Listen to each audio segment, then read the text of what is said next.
ఆంధ్రప్రదేశ్ రాష్ట్రంలో అటు సామాన్య ప్రజలను ఇటు ప్రభుత్వ ఉద్యోగులను కూటమి ప్రభుత్వం తీవ్రంగా వేధిస్తోందని YSRCP employees and pensioners wing president Nalamaru Chandrasekhar Reddy ధ్వజమెత్తారు. తాడేపల్లిలోని పార్టీ కేంద్ర కార్యాలయంలో ఏర్పాటు చేసిన మీడియా సమావేశంలో మాట్లాడుతూ రాష్ట్రంలో నెలకొన్న పెట్రోల్ డీజిల్ కొరత పూర్తిగా ప్రభుత్వం సృష్టించిన కృత్రిమ కుట్రేనని ఆరోపించారు. పక్క రాష్ట్రాల్లో లేని ఇంధన కష్టాలు కేవలం ఏపీలోనే ఎందుకు ఉన్నాయని ప్రశ్నించిన ఆయన బంకుల వద్ద ప్రజలు పగలు రాత్రి అల్లాడుతున్నా ప్రభుత్వం మొద్దు నిద్రపోతోందని విమర్శించారు. నిన్న మాట్లాడుతూ ముఖ్యమంత్రి గారు ఎక్కడో చెప్తూ ఉన్నాడు, 99% రెవెన్యూ అంతా కూడా ఉద్యోగస్తుల జీతాలకే సరిపోతుందని చెప్పేసి.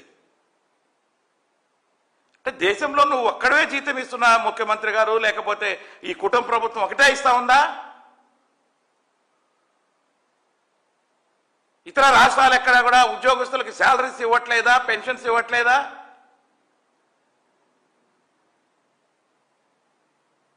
ఉద్యోగస్తులకి ప్రభుత్వంలో భాగంగా ఉన్నటువంటి ఉద్యోగస్తులకి జీతాలు ఇవ్వలేనటువంటి ప్రభుత్వము అసలు ఆ సీట్లో కూర్చునేదానికి అర్హత లేదంట. నేను ఈ సందర్భంగా ఎప్పుడు కూడా ఉద్యోగుల మీద పడి మొత్తుకోవడం తప్ప,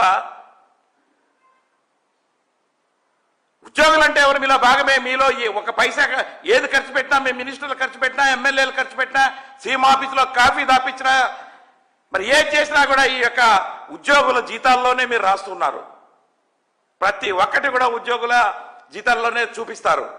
చూపెట్టేది ఇంత అవుతుంది అంత అవుతుంది అంటున్నారు. ఏమన్నా మీరు వచ్చిన తర్వాత జీతాలు పెంచారా, డిఏలు పెంచారా, పిఆర్సీలు ఇచ్చారా?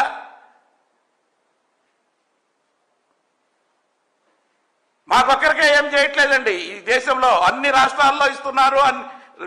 సెంట్రల్ గవర్నమెంట్ ఉద్యోగస్తులకి, పెన్షనర్స్కి అందరికీ కూడా సకాలంలో డిఏలు ఇస్తా ఉన్నారు. ఎంతసేపు మరి ఉద్యోగస్తుల మీద పడి ఏడుపు ఏంటో నాకేం అర్థం కావట్లేదు. ఈ ప్రభుత్వం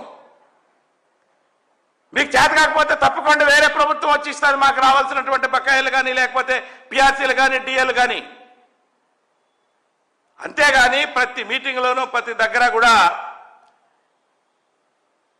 ఉద్యోగులకే సరిపోతుంది, ఉద్యోగుల జీతభత్యాలకే సరిపోతుంది అంటే, ఉద్యోగులేమో అందరూ అప్పులు చేసుకు మరి వాళ్ళకి వచ్చేటువంటి శాలరీస్ ఎంత, వాళ్ళకి బతకడానికి ఈ రోజున సరిపోవాలి కదా. ప్రతి ఒక్క వస్తువు ఈ రోజున మీరు పెంచేస్తా ఉన్నారు.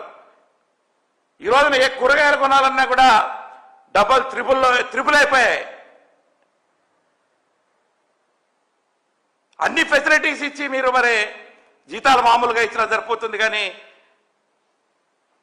దేశంలో అందరూ పెంచే విధంగా